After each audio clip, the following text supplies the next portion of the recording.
आज 3 तारिख मार्च मास 2026 साल मंगलवार।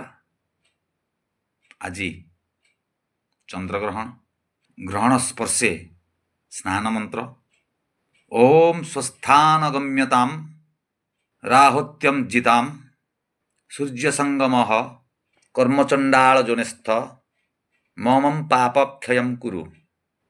वर्तमान मुक्तो स्नान मंत्र जथा पदो विमुक्तसी राहो गर्भात निर्गतः तथा त्वं छायाकांत आपदो मा विमोचय।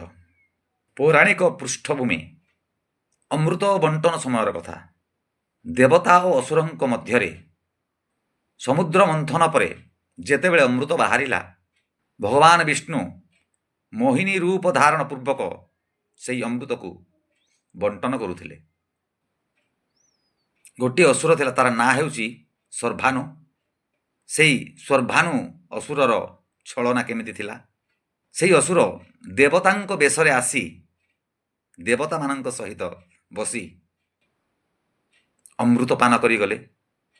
एही समय रे सूर्य और चंद्र देखि पारिले सीधा सूचना करदेले काहांकु नहीं विष्णु भगवान को सतर्क कराई देले आखि ठारी देले।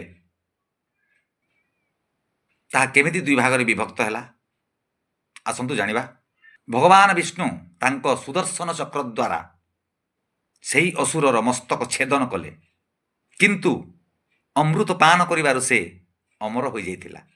फलस्वरूप तार मस्तक भाग राहु शरीर भाग केतु नाम रे नामित हो गला। एवं सेही दिन ठारू सूर्य और चंद्रंक प्रति राहु और केतुंकर शत्रुता रही बोली पौराणिक मतरे विश्वास रही जहा ग्रहण समय प्रकाश पाए। धन्यवाद, नमस्कार।